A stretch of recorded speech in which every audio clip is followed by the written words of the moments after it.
The Void, Series 1, Episode 5. O Come, O Ye Faithful. Written by Richard Marcus Powell. Chapter 9. At first, the medical center was quiet. Akari silenced the alarms as soon as they were activated. The flashing lights were enough. No need for the cacophony. She needed to communicate with the staff more than she needed a constant reminder of warfare. It didn't take long for the first casualty to arrive. One technician, carried by another, was bleeding from a head wound and with a burn across the side of his face. It looked nasty, but easily treatable. The real challenge was incoming. The casualties would quickly mount up and overwhelm her staff. It wasn't that she lacked staff. Far from it. She had a large number of doctors, paramedics, and nurses at her disposal. It was just the universe's capacity for violence always seemed to exceed its capacity to care for the wounded. True to form, more people started to arrive. Blunt trauma, radiation burns, broken limbs, the whole index of injury was to be found. She'd been involved in incidents where multiple violent injuries were brought before her, disaster relief, major accidents, criminal incidents. She may have been a researcher primarily, but she'd seen enough action over time. Even so, this was her first real experience of combat triage on a large scale, and the stress was crushing. Some of those who came before her were so badly wounded, she knew there was little chance of saving them. But what could she do? She and her staff had to try anyway. Seeing them flatline, then discarding them as a failure in order to move on to the next one was soul-crushing. The medical center was a processing line, trading in meat. She had just assigned a burns victim to one of the doctors when Namor Skenn came running into the medical center. "Doctor, are you okay?" Sken asked. "What are you doing here?" Akari challenged, visibly weeping. "This is not the time, unless you're injured. Get out and leave me to get on with my work." "I'm here to help, Doctor," Sken rebutted. "I'm not allowed in any of the core military areas, but I can help here. I have paramedic training and field dressing experience." Akari stopped for a moment and stared at Namor Skenn. This was an enemy of the state, a ruthless assassin who killed without compunction and performed atrocity without ever questioning the morality of his actions. And yet, he had been nothing but truthful with her. He had even been appreciative of her treatment and shown her respect. It was hard for her to reconcile his manner with his reputation. Combined with the massive demand for medical attention, she felt that there was only one real recourse. "Okay, help Massey and Elsmore over there," Akari accepted. "But you hurt one person and you're out of here." "I promise," Sken responded earnestly. He rushed over to the two paramedics who were clearly unnerved by his presence, but they soon overcame their concerns in order to attend to the incoming casualties. Akari continued to work, occasionally looking up from the gore to check up on Sken.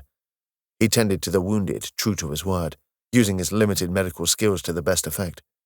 He operated efficiently, though his bedside manner was non-existent, patching the wounds and discarding them with no thought to their emotional state. Not that she could be absolved of such criticism herself. She knew she could be a bit tactless at times. Still, Sken's lack of emotional awareness was on another level. The way he operated, it was like fixing a machine. Despite her reservations, his assistance was helping save lives. She had just finished with a patient when she became aware of screaming from outside the medical center. It was hard to discern at first, given the caterwauling within the medical center, but as it drew closer, it became clearer. Gunfire entered the audio mix, and it soon became clear what was happening. "They're on board," Sken noted. This thought terrified Akari. If they got into the medical center, they would kill all the vulnerable patients. She couldn't leave those in her care, nor could she fight to protect them. "We can't evacuate," she cried. "Tend to the patients, Doctor. Do what you do," Sken soothed. "I'll do what I do." Sken grabbed a handgun from an injured security guard. Akari hadn't even noticed it, but it seems Sken had been aware as soon as it came within his sensory reach. Another less injured security guard realized what was happening and got to his feet, encouraged by Sken's actions.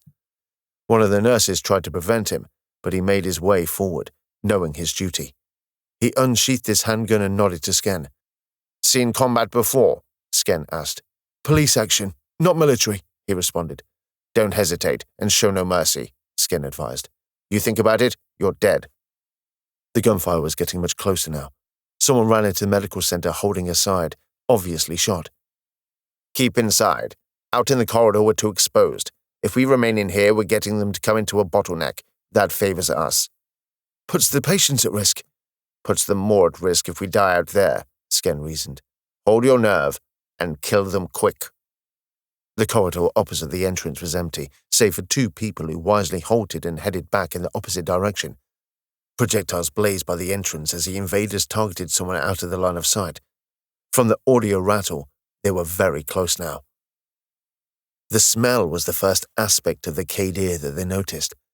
That aroma of mildew that they exuded was so strong it almost forced a gag reflex. It then came into view, half walking, half skating on four stubby legs that dripped with mucus. Its body was pyramidal in shape from the bottom up, merging into a more familiar mollusk shape towards the top. 4 limbs projected from its upper body. They were prehensile in nature and each ended in 3 grasping nodules. 2 of them were holding onto its weapon. One looked organic in nature and nothing like an assault rifle or any other weapon a human would use. It operated in a similar manner, though, spewing forth manufactured projectiles. The head was curved and contained several stalks, some which operated as eyes and some as other sensory apparatus.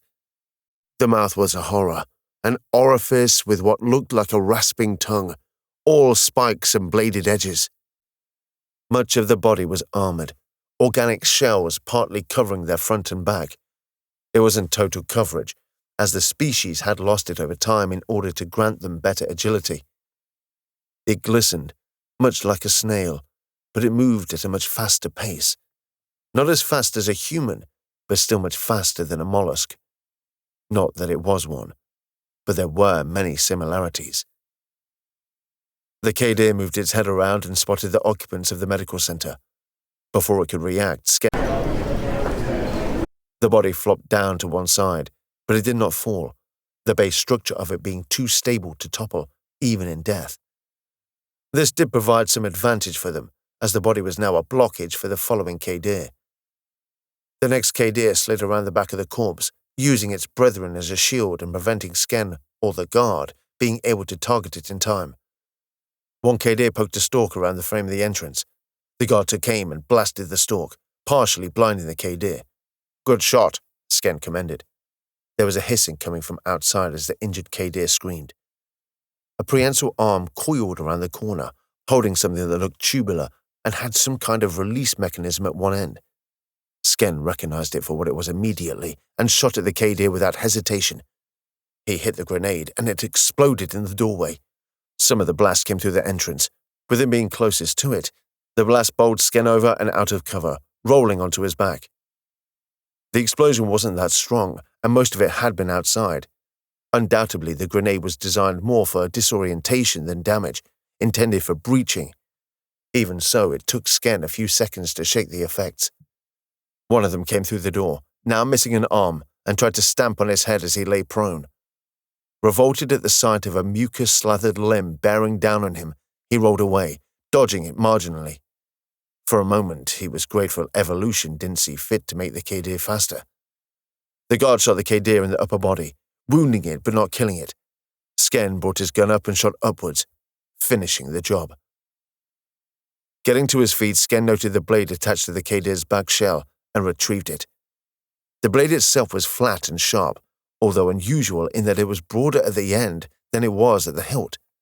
The handle, however, was radically different, being curved and ridged, designed for the peculiar grasping limb of the Cadir. Nonetheless, he was able to wield the weapon, though he loathed the sticky residue it carried.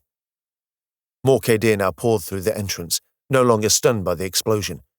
The guard started firing, carefully selecting his targets, trying to pick the ones closest. Sken immediately whisked the blade up. He was too close to them to use a firearm effectively, but the blade was perfect. The first stroke took off 2 arms of one Cadir, and the second stroke went. Akari, cowering beside a triage cot, watched the close-range combat unfold. The liquid grace Sken moved with was as beautiful as it was savage. This was what he was created to do, and it terrified her. Another Cadir got a round off, but Sken had moved around and yet another Cadir tried to match him with his own sword, and the blades clashed with a dull metal thud. Sken responded faster by spinning backwards and ducking. The Cadir blade passed over him, whilst his own bit into the lower part of its body. The spinning movement had moved Sken away from the Cadir, and now he was at enough of a distance that he could use the gun freely again. He started to fire, taking out as many of the Cadir as possible, moving swiftly through them. The guard provided covering fire from a different angle. The guard's aim was good, and he was firing with trained speed, heeding the advice he had been given. Yet Sken managed to outpace him, selecting and executing his targets with such alacrity it seemed to stagger the Cadir. More gunfire could be heard outside, but this time the sound was more familiar. Those were Republic assault rifles. The Cadir outside started to retreat, and those inside their entrance were cut off.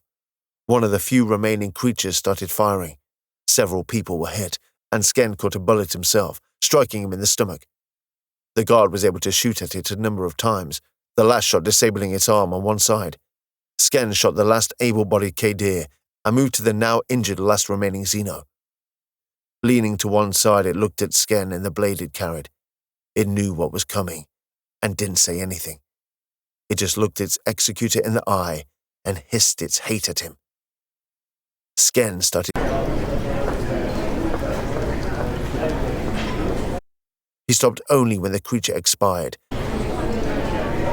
strewn across the medical center's floor. Only a few seconds had expired, but they had been an ample demonstration of Sken's lethality. Having seen him in action, Akari was now more scared of him than ever. The execution of the final disabled Cadir was the one that disturbed her the most.